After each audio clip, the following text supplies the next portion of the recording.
Redemptor is out. Oh, I got the notification for this on my Audible and on fucking Amazon, and I lost my shit. Okay, back to the video. Hi, my name is Adriana, also known as Black Girl Writing, and on this channel we are on the journey to becoming published. So for today, as you can tell by the title, I want to do something fun. I thought we would do a nice flip through my Seat of the Soul journal that I started sometime, I believe, in June, either middle of June or early July. I don't know if you can tell, I'm gonna zoom in real swift. I'm about right, oh damn, facing the wrong way. It's like, wait, I'm about halfway through with it. So this is kind of like my series Bible. I wanted it to originally be like where I just wrote out my actual novel, but that didn't work out like I planned. So I'm just gonna do a little quick briefing of what I've been doing with this journal instead, and how it's kind of been helping me, you know, solve out the problems with my novel. So let's get into it. Okay, so we're gonna go back. So these are my inspired characters, what the shimmers would look like, or the freaks. You know, you have different names for people that you just don't know what they are. So I've coined it, I've coined the term, but I now think I'm gonna refer to them more as freaks than shimmers. But in the back of the book, I plan to have like a whole encyclopedia of fucking things with extra notes. So anyway, so we flipped through that. Here I call myself having a little cast list that I completely just don't. These aren't even the names anymore. Half these people I didn't like edit it out. I'm like, I don't need them. So it was really crazy. So then it would go into, you know, act one. And then I had notes, like side notes right here of what I wanted to like hit in my chapters. And then more names, you know, right here. I don't want to be too close because, well, actually, no, it doesn't matter. It's near like the end of the book where it's like, oh, this shit's actually like in the book. Like, I gotta make sure, I have to make sure that y'all not peeking. Right. So here you can see I actually did start to write a whole chapter. I'm gonna take the tape off.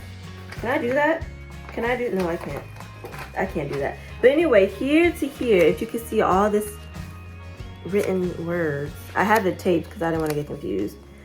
All of this were chapters that I wrote fully fleshed out, and I had to, because it didn't fit. Like, the way this story has changed so much is honestly amazing. Now I see why it takes years to just write one book.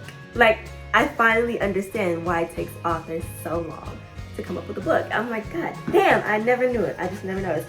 And then again, oh, that's the same thing, right? Yes, the same thing. Okay, then one thing I like to put in here, I like to watch Abby Emmons videos. Abby Emmons videos. So for me, I did a lot of like doodling when it came to my characters' wants, needs, and desires. Even though I gave them fully fleshed out wants, needs, and desires, right? Let me show y'all. Oh, here's the hook, you know. And you can see where my hook for Paru was through the fucking roof. And I'm gonna read, this was like just that little page. I'm like, that can't be right. And then also, these are notes for Paru. You would never understand. Oh, that's what it says. You'll never understand what that says with the arrows, the pyramid. Why? Are we enraged, numb?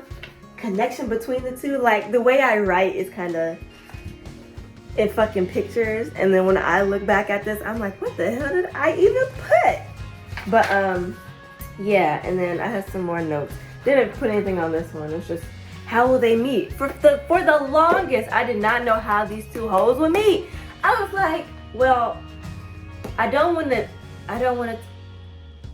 oh, sorry, that's my fiance is watching TV, and I just heard like dun, dun, dun, dun. I was like, oh shit. I didn't know how I wanted them to meet. I didn't want it to be cliche because it is gonna be a nice romance, and I figured out a way how they're gonna meet. It's still it's cliche as hell, but I like it. You know, adrenaline and sweat is happening. It's a fucking disaster when they meet, but that's how, you know, they get face to face, and it's like, so I'm excited about that. Like I said, the hook, and I've noticed for a lot, like even with the internal clock, it's like internal clock internal conflict, desires versus fears. I found with Paru, I could write a whole lot more than what I'm gonna read. It's like, this is I'm gonna read this right here. I really didn't like what I was doing. I was like, well, is it a family drive or is it like a personal drive? I'm like, I don't know yet. So then again, I did some more fucking desires, fears, and misbeliefs, because that's what your characters need. But I found if the plot is interesting, as for me, I feel like my plot is interesting. The way they fall in love, I feel is interesting. It all has to do with magic and blood. So, I mean, and spell casting. So, yikes. So you just put that in the mix. It's like you're bound to this shit, right? Right. And then their personalities, I find them both being strong-headed assholes. I like strong-headed assholes that when reality hits them, they're like, fuck, what do I do? Because I tend to be that way. And then when life just hits me inside the head, I be taking several seats. I'll be like, God damn. Okay, I had my little cocky moment for a little bit. Now time to simmer back down. My dog is in here. She's over here eating a cat toy. Oh, the sun has changed. Hold on. The exposure, it's not giving what it was supposed to give, right? And then from here, I'm gonna read this chapter again, introducing her father and her mother, brother. I find it very, I don't know, I find writing relationships between people kind of hard. Like I've rewritten my first chapter again, obviously, and it's very scandalous. It's very scandalous. So when I do this for submissions, I hope people are on like, she's starting off the chapter with this. Oh my gosh, is she trying to get my attention? Yes, bitch, I am. But I also want you to see how my girl is living her best life. She's living her best life until the end of that fucking chapter. And then I go back to, chapter explanation. So it's just explaining Paru's chapter right here. Then this is when I tried to actually work out the 3-act story structure. So the red is I'm gonna read this, and then blue is just beginning, inciting incident, yada, yada, yada. So I tried that with I'm gonna read this, and then I again tried it with Paru, all just by himself. And then from there, I tried to combine that shit, and that really didn't work. So from there, that's when I introduced the Dan Harmon story circle. And that's just, it right here. And I'm still working with that. Here is where I talk about my curse. I'm going between the curse of misfortune or the Amen family curse. But you know how curses can have different names, so I'm like, okay, I can be flexible with it. Like she can refer to it as this, and then someone else can refer to it as that. But it's a known thing that happens, okay?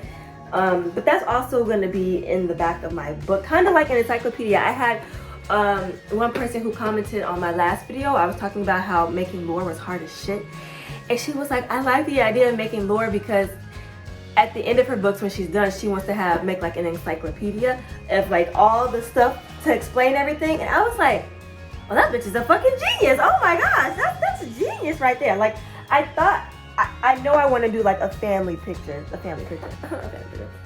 I know I want to do a family tree like at the end here, so the aunts, the uncles, the cousins, who they marry. I want it all. I'm going for it. I'm going for it all. That's why this book is going to be split up into three series, into 3 acts or 3 parts. And then also, I made myself stop at 35 when I was doing my outline chapters. But the more I'm looking at my outline, I'm still not done. I'm on like 20. The more I look at it, I'm just like, damn, I still need to write so much to explain. So when the second book happens, people don't be like, what the fuck is she talking about? She didn't talk about this in book 1. So I feel like this book is gonna be like Tomi Adeyemi is like, she had 80 freaking flipping chapters in Children of Blood and Bone, and I didn't realize that until I reread it. And I was going through it, I like hit chapter 50. I was like, whoa, what the fuck? I'm still reading? I was like, wait a minute now. I thought we was gonna end about like 50 something. No, we were still going strong. So that's what I think is gonna happen to my book, just because the back and forth. And she had 3 characters that she was kind of like talking about. So I can see why she did all of that. I find it's gonna be very interesting when I get the 2 together and how that's gonna be. Anyway, so then I go to Paru's powers, and Paru powers, can I tell you guys what it is? Sure I can. I mean, you're gonna read the book anyway. Paru's powers are something similar to a force field that he can manipulate. That's all I can say. Shimmer's abilities evolve over time as they age, and what they can do magnifies with their skill set, if that makes sense. So right now, starting off, he doesn't know he has these abilities until they bam, smack his ass in the face. And he's like, oh, I don't know what's happening. He's like, oh, this it's I wrote the scene already, and he's like, what's happening? What's happening to me? And his cousin's just looking at him like, bro, you just tapped into it. So that was a fun story, or fun chapters, right? Then it went from the story to the plot. I was really struggling with differentiating the two. The plot, fuck, what the hell is the plot? Because for me, I don't know. My brain can differentiate story and plot. I feel like the two are a little bit synonymous. One is the character's journey, and one is just the overall thing. But I meshed the two together. So for me, I kind of gave up on story and plot. Like I found.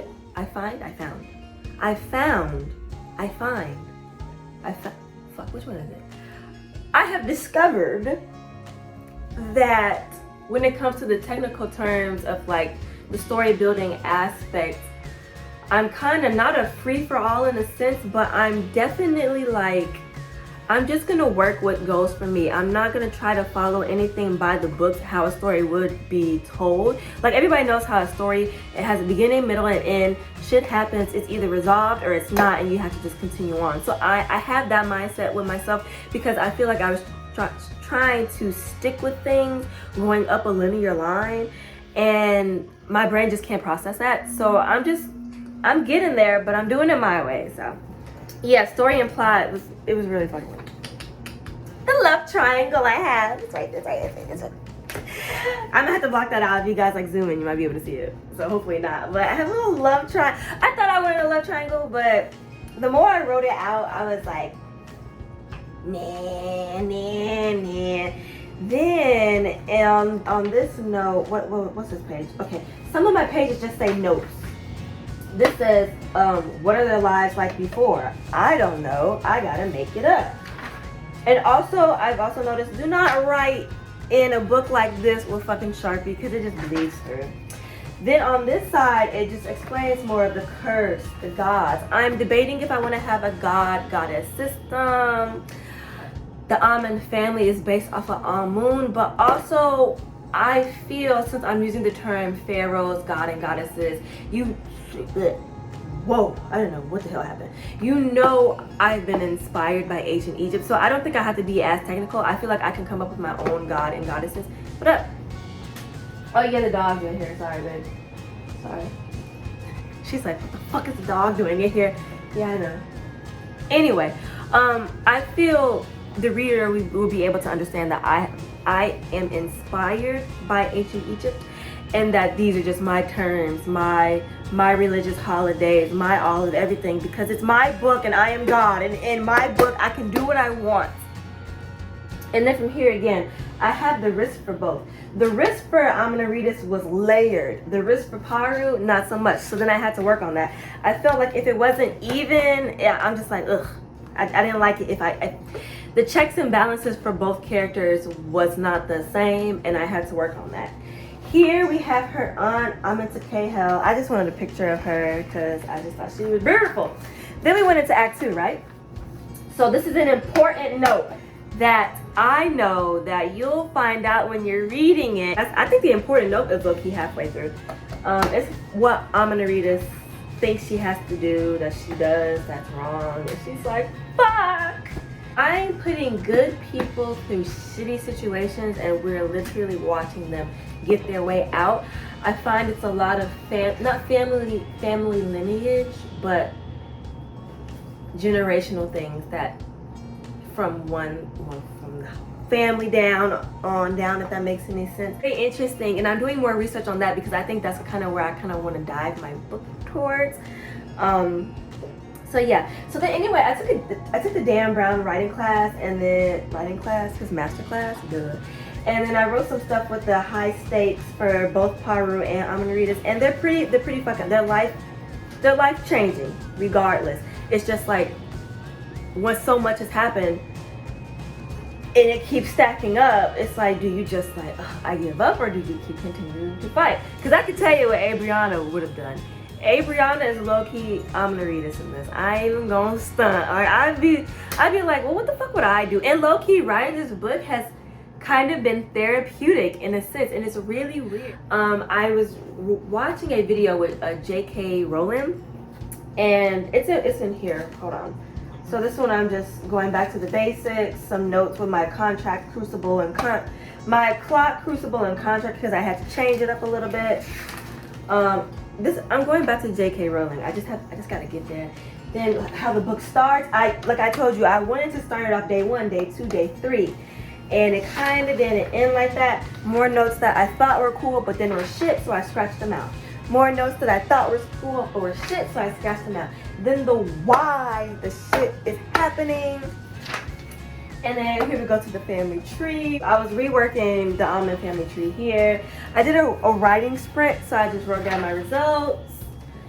Another thing of the family tree. This is it officially right here. I did a whole ass video on it. Jeez. There we go. From there, this is everything that this is where J.K. Rowling came in. You need to know your story in and out. So everything I need to know is literally right here. And then, but obviously I need to know more. Those are just the basics, upper level stuff. Like, I still gotta get down to the nitty motherfucking gritty of this, and I haven't done that yet. This is some stuff just about book 2, but also J.K. Rowling was talking about have your characters be a version of yourself and over exaggerated. Like for me, I have insecure issues.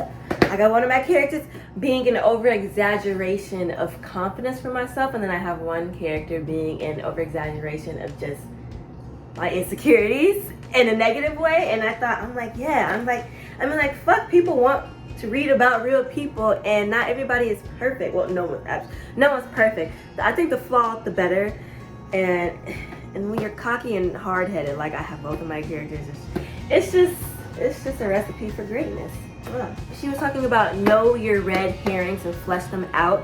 So I have stuff for my shocker moments and then for my mystery moments. I don't have a lot of mysteries. Like, I feel like people who write mysteries are fucking geniuses. I'm not that type of evil genius. I ain't gonna lie. Mysteries take a lot of fucking forethought that I don't have. I know what I want. I just want to write it in that order and with very good dialogue, with very good scenery, and just be like, here, take the fucking book. So I don't have a lot of red herring mysteries. Because everything's gonna be revealed near the end.